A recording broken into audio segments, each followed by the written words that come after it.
Assalamualaikum Kak Sherliana Vita. Waalaikumsalam warahmatullahi wabarakatuh. Aduh, saya deg-degan Kak. Saya yang deg-degan karena saya dari tahun lalu tuh udah selalu ngeliatin videonya Kak Shirley di Aumun. Dari tahun lalu? Iya, karena saya mau ikut Aumun nggak jadi Kak. Tahun ini ikut? Akhirnya saya ikut yang next eventnya. Next? Iya. Berarti bukan yang di Bali nanti? Oh bukan, yang kemarin di Korea juga tapi bulan November. Kak Shirley kan Agustus, saya Novembernya. Oh gitu. Akhirnya, terus sekarang bisa bertemu, alhamdulillah, masya Allah. Gini nih Kak, ngomongin dari overview kita ya, be brave, be ourselves. Dari dulu tuh ada sih sesuatu yang aku kagum banget sama Kak Shirley. Kenapa Kak Shirley tuh bisa seberani itu, seyakin itu untuk mengeluarkan opini? Kalau kita emang tahu ya bahwa yang benar itu bisa harusnya kita sampaikan gitu, langsung kita sampaikan. Tapi kadang-kadang tuh kita ragu kan ya Kak, kita takut, apalagi di sosial media tuh banyak haters. Belum lagi kalau Kak Shirley kan komennya tuh ribuan kayak gitu. Nah, sekarang kita tuh mau mencari ilmu dari Kak Shirley gimana sih supaya bisa jadi muslimah yang be brave, be ourselves kayak gitu Kak. Ini gimana bentuknya, talk show atau Shirley? Kak Shirley bisa sharing dulu, terus nanti kita bisa sharing-sharing lewat tanya jawab. Baik, terima kasih. Bismillahirrahmanirrahim. Assalamualaikum warahmatullahi wabarakatuh.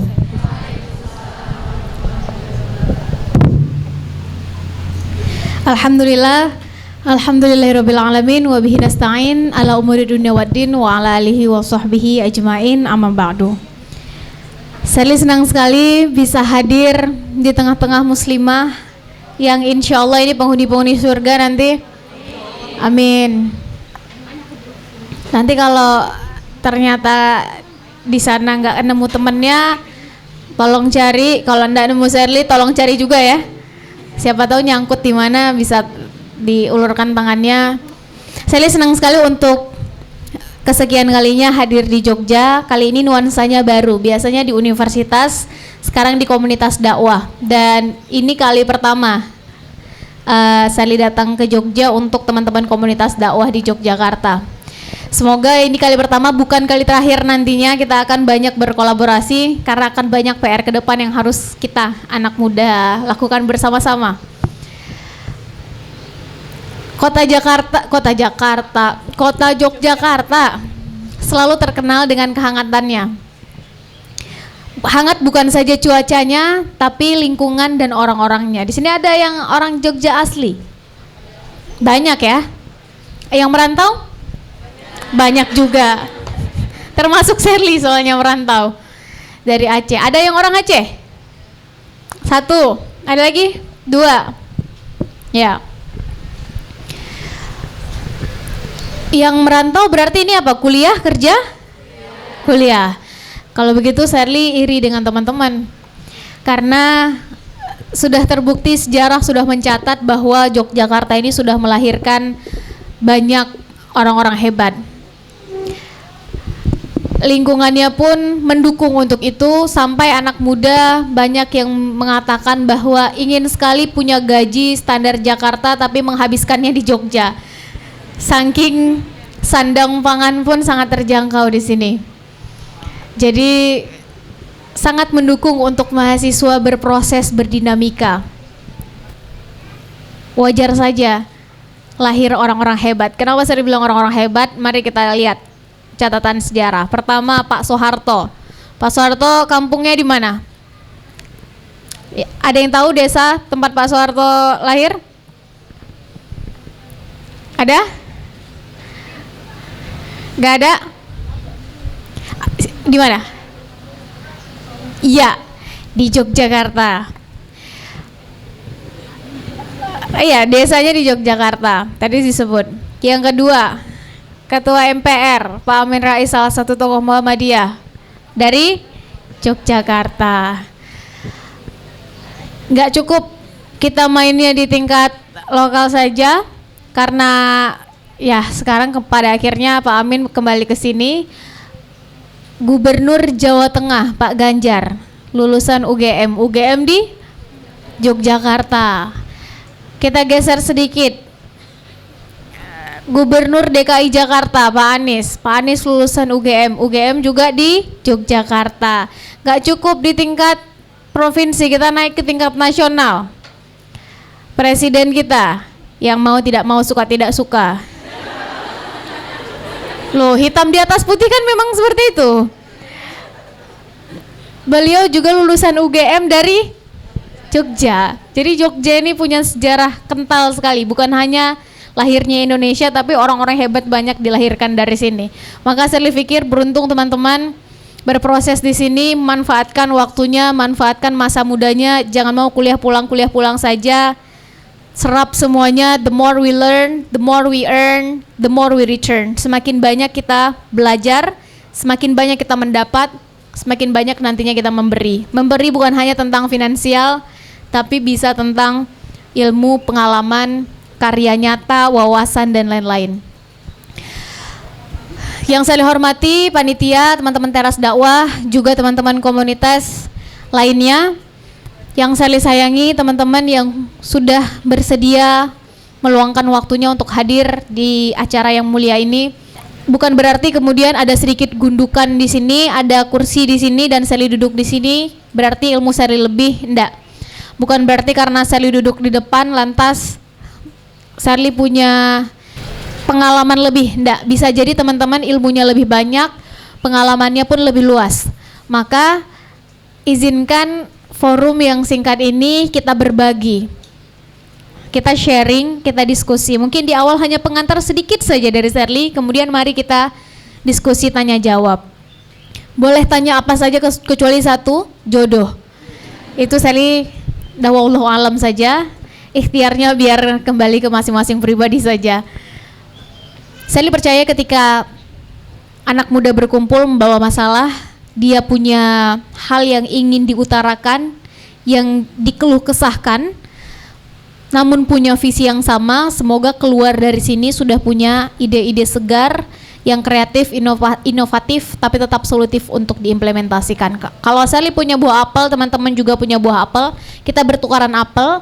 Sally tetap punya satu buah apel, teman-teman pun tetap punya satu buah apel. Tapi ketika Sally punya ide, gagasan, pendapat, perspektif, teman-teman pun punya satu ide, gagasan, pendapat, kemudian kita bertukaran gagasan dan ide.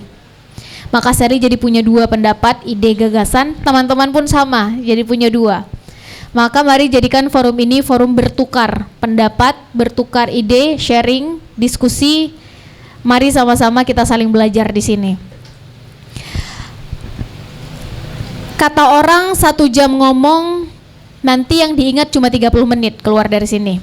Keluar dari sini 30 menit, nanti sempat chit-chat lagi sama abang-abang ojek, gojek, nanti ngomong lagi sama kawan. Yang diingat sampai di rumah tinggal 15 menit, terkikis lagi. Diingat nanti sampai di rumah mungkin tidur sebentar, makan sebentar, yang akhirnya diimplementasikan tinggal 5-10 menit. Jadi izinkan dalam waktu yang singkat, tak perlulah 1 jam, karena anak muda itu efektif dalam bicara, cepat dalam bertindak. Mari kita efektifkan, kita fokus, mungkin hanya 10-15 menit, kemudian kita buka sesi tanya jawab. Bisa jadi nanti banyak yang lebih kita dapatkan saat sesi tanya jawab. Sepakat ya? Ada sebuah pepatah yang mengatakan, perkataan Ali bin Abi Thalib, syubanul yaum rijalul ghad.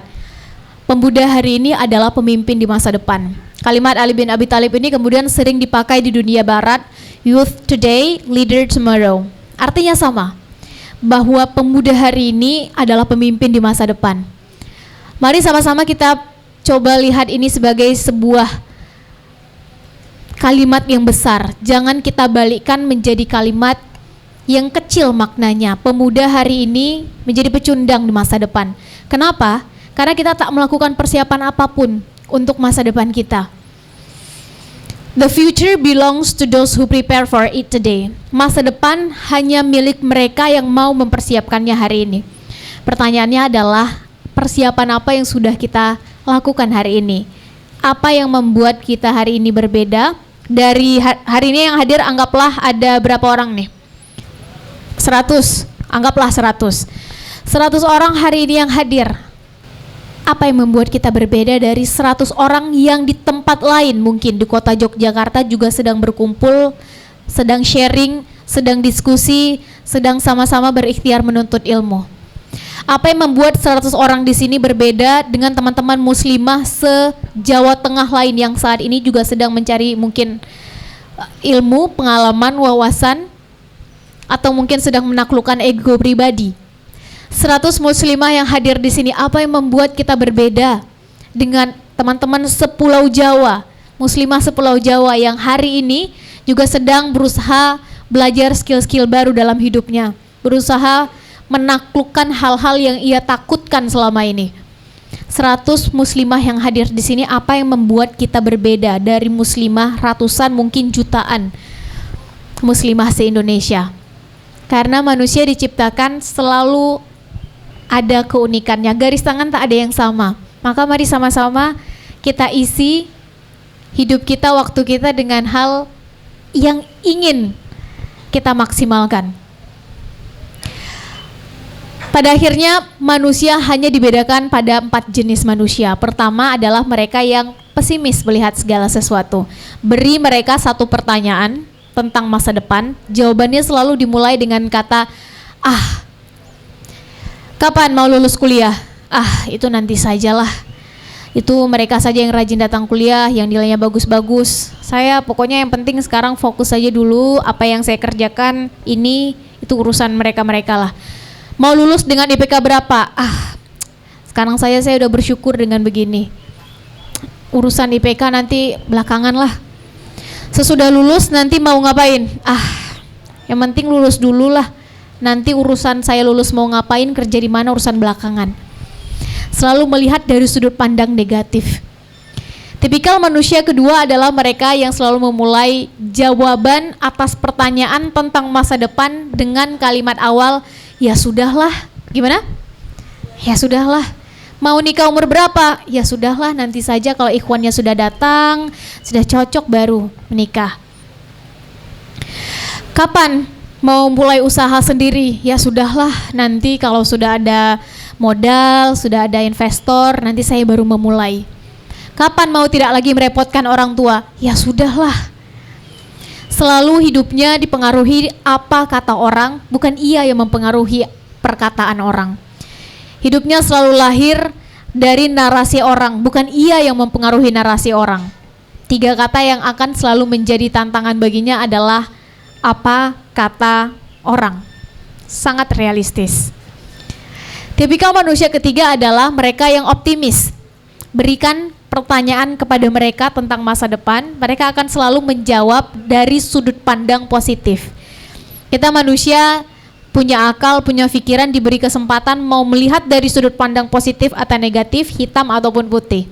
Mereka yang optimis adalah mereka yang duluan memvisualisasikan mimpi mereka dibandingkan orang lain. Mau 1000 orang bilang tidak mungkin, mereka orang pertama yang akan bilang that's possible. Mau ada 1000 orang yang tidak percaya, mereka orang pertama yang akan mempercayai bahwa mereka bisa. Mereka adalah orang yang punya visi dalam hidupnya, punya tujuan. Teman-teman, milikilah visi dan tujuan dalam hidup. Mereka yang tak punya visi dan tujuan pada akhirnya akan bekerja untuk orang lain, memenuhi visi dan tujuan hidup orang lain. Mereka yang tak punya mimpi dalam hidupnya pada akhirnya akan bekerja untuk orang lain, menghidupi mimpi orang lain. Syukur-syukur kalau visi, tujuan, mimpi hidupnya itu selaras, sejalan dengan visi, tujuan orang yang ia bekerja padanya. Bagaimana kalau tidak? Kita mengorbankan hidup yang cuma sekali, waktu yang tak bisa berulang untuk menghidupi visi orang lain, menghidupi perkataan orang lain, bukan visi hidup kita sendiri, bukan apa yang benar-benar kita tuju dalam hidup. Tipikal manusia keempat adalah mereka yang progresif. Terkadang kita terbentur pada aturan. Tadi katanya banyak mahasiswa ada aturan di kampus, betul? Selesai nanti habis mahasiswa akan mungkin bekerja atau mungkin masuk dunia kehidupan sehari-hari realitas. Sebutlah di perusahaan ada aturan perusahaan, betul? Mungkin saya sudah punya usaha sendiri, saya punya aturan sendiri. Sebagai warga negara, ada aturan negara yang harus diturutin, betul? Bahkan sebagai makhluk ilahi pun, kita ada aturan agama yang harus diikuti. Maka mereka yang progresif, yang pada akhirnya selalu punya cara untuk tetap memperjuangkan visi dan tujuan dalam hidupnya. Gak bisa pakai cara A, ada cara B. Gak bisa pakai cara B, ada cara C. Gak bisa cara A, B, C, masih ada 23 huruf lainnya, 23 cara lainnya. Selalu ada cara yang kreatif inovatif tapi tetap solutif untuk memperjuangkan visi, cita, mimpi dalam hidupnya. Goal mereka selalu jangka panjang, kemudian mereka breakdown menjadi 5 tahunan, 3 tahunan, 2 tahunan. Mereka list untuk mencapai itu dalam 2 tahun pertama saya harus menguasai bidang A, B, C. Skill yang harus saya miliki adalah A, B, C. Targetnya adalah menjadi pengusaha dengan omset 500 miliar per bulan, maka per 5 tahun pertama saya harus punya A, B, C. Yang harus saya lakukan adalah ini, sangat terstruktur dalam mengejar goal dan cita-cita. Mereka yang tak punya visi dan mimpi, goal besar tak ditentukan dari awal, mereka akan cenderung mengikuti lingkungannya. Mereka akan cenderung mengikuti apa kata orang. Dan anak muda tak ada alasan tidak memulainya dari nomor 3, optimis. Kemudian pelan-pelan mengupgrade diri menjadi mereka yang progresif. Toh kita hidup di zaman industri 4.0, kita punya setidaknya 3 kekayaan. Pertama, kecepatan. Di tangan kita semua ada tools, ada alat yang bisa membuat percepatan itu bahkan 2-3 kali lipat. Hanya dengan 1 kali sentuh, informasi bisa tersebar bukan hanya sekomunitas ini, bukan hanya sekota Jogja, bukan hanya se-Jawa Tengah, bahkan seluruh dunia bisa melihat, membaca, mendengar apa yang ingin teman-teman sebarkan. Sehingga berhentilah menjadi pemandu sorak, turun menjadi pemain. Teman-teman sebagai pemain sosial media, sebagai pemain teknologi, apa yang selama ini sudah dilakukan dalam dunia maya ini? Jangan salahkan hoax pada akhirnya terlalu banyak di sosial media. Kalau kita sebagai pemain sosial media tak melakukan apa-apa untuk menghasilkan konten-konten positif, bermanfaat, inspiratif untuk menekan mundur hoax tersebut. Jangan salahkan trending YouTube selama ini diisi oleh hal-hal yang kurang berfaedah. Kalau kita sebagai pemainnya, anak muda, tak melakukan apa-apa untuk menghasilkan konten-konten yang lebih berfaedah, lebih bermanfaat untuk menekan mundur konten trending tadi yang kita anggap kurang berfaedah. Dan ini menjadi salah satu pintu paling efektif sekarang, teman-teman. Ketika Sally baru pulang ke Indonesia tahun lalu, akhir tahun lalu, ada sebuah fenomena sosial yang Sally lihat. Ternyata anak Indonesia itu senang sekali mengupdate segala sesuatu di sosial media. Suatu ketika saat itu Sally sedang membeli makanan, mbaknya sudah bilang 15 menit ya. Dia update status, dia nulis, Sally pikir nulis apa. Kebetulan Sally kenal dengan orangnya, Sally cek sosial medianya, ternyata update 15 menit, lama banget. Dia update kondisinya saat itu. 15 menit berlalu, dia duduk. Makanan datang, dihidangkan. Dia foto, cekrek foto. Makanan sudah datang, post. Oke, Sally masih duduk di sampingnya makan. Saat makan, bumerang. Terus Sally lihat lagi, post lagi. Sesudah habis, foto lagi makanannya sudah habis. Mohon maaf ya, lapar. Semua kegiatannya kemudian diposting. Ternyata ini tidak hanya terjadi pada satu orang. Ternyata banyak anak muda melakukan hal yang sama.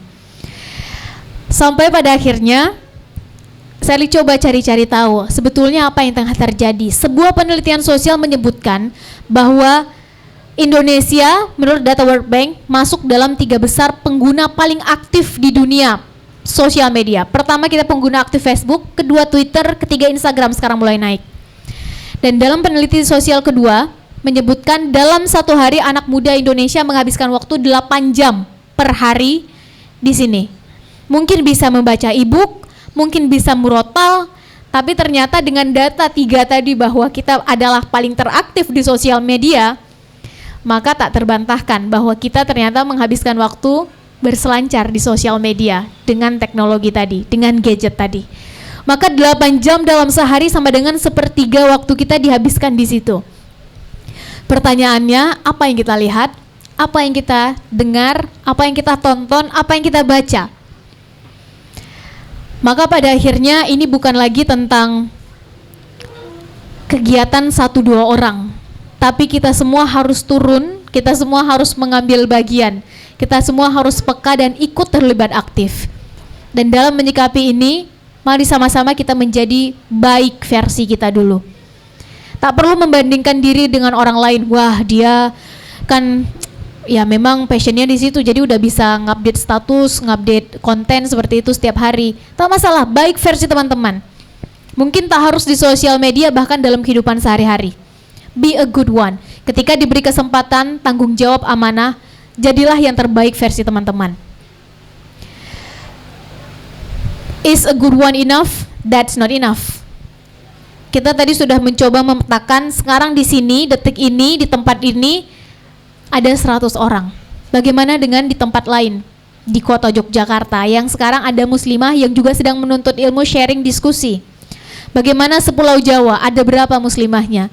Maka jangan mau jadi rata-rata, teman-teman. Be a better one, jadilah yang lebih baik. Hari ini harus lebih baik dari kemarin. Berapa paragraf buku yang tadi pagi dibaca? Kalau hari ini habis 2 lembar, besok pastikan sudah 4 lembar. Kalau hari ini 5 lembar, besok pastikan sudah 10 lembar. Kalau menghabiskan satu buku butuh waktu 4 bulan, maka bulan kelimanya sudah harus 2 bulan. Berapa target buku yang selesai dalam 1 tahun? Semua menggunakan target. Jadikan hari ini harus lebih baik dari kemarin. Kalau bahkan standar baik kita yang kemarin kita tidak tahu, bagaimana kita ingin menjadi lebih baik? Is a better one enough? That's not enough. Pada akhirnya Indonesia tak lagi tersusun dari batas-batas wilayah. Dunia ini pun tak lagi tersusun dari batas-batas negara. Teman-teman di sini muslimah di Indonesia, pada akhirnya kualitasnya akan disamakan dengan teman-teman di Timur Tengah, teman-teman di Australia, teman-teman di Amerika, di Eropa. Sehingga jadilah yang terbaik di bidang teman-teman. Be a best one. Good is not enough, be a better one. Better is not enough, be a best one. Teman-teman yang senang pendidikan, silahkan berkarya dalam dunia pendidikan. Yang senang kesehatan, silahkan hasilkan karya dalam dunia kesehatan. Yang senang menulis bahasa, silahkan bikin. Yang teman-teman senang teknologi, silahkan. Kak, saya ingin fokus dalam dunia literasi, silahkan. Kak, saya ingin fokus dalam dunia dakwah, ambil jalannya. Dunia ini terlalu luas untuk kita sempitkan dengan pikiran kita sendiri. Dunia ini terlalu lebar untuk kita batasi dengan halangan yang kita buat dalam pikiran kita sendiri.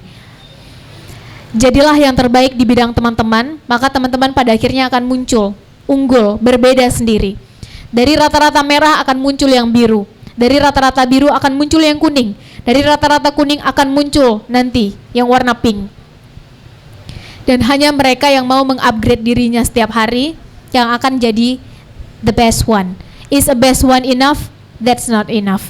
Waktu akan berganti, seleksi alam pun akan terjadi. Hanya mereka yang mau terus mengupgrade diri menjadi an excellent one, yang sempurna di bidangnya, karyanya nyata dapat dihasilkan, dirasakan, didengar, dilihat, dibaca oleh banyak orang, yang pada akhirnya akan dicatat oleh sejarah. Sejarah hanya mau mencatat mereka yang menghasilkan kebermanfaatan, bukan mereka yang hanya kaya, yang hanya cantik, yang punya keturunan darah biru. Tapi mereka yang memiliki kebermanfaatan. Buka Forbes dari zaman dulu sampai zaman sekarang. Buka Presiden Amerika, Presiden Indonesia dari pertama sampai sekarang. Pada akhirnya rata-rata membuat karya nyata untuk lingkungan sekitar. Bill Gates, kekayaannya sudah tak perlu disebut lagi, karyanya pun sudah tak perlu kita ragukan lagi, kita menggunakannya setiap hari. Namun pada akhirnya membuat Bill Gates Foundation untuk bisa menyalurkan kebermanfaatan yang lebih luas. Siapa lagi contohnya? Presiden Amerika, tidak usah jauh-jauh keluar. Yang baru saja meninggal kemarin, Pak Habibie, bahkan sebelum meninggal, karyanya jelas, pesawat. Bahkan sebelum meninggal sudah mendirikan Habibie Foundation. Silahkan tentukan passion teman-teman apa, do something, improve it every day. Sehingga hanya mereka yang merugi. Toh sunatullah agama kita sudah mengatakan bahwa mereka yang hari ini lebih buruk dari kemarin dan besok lebih buruk dari hari ini adalah mereka yang merugi. Lantas hal baik apa yang hari ini sudah kita tingkatkan dan hal baik apa yang besok akan kita lakukan?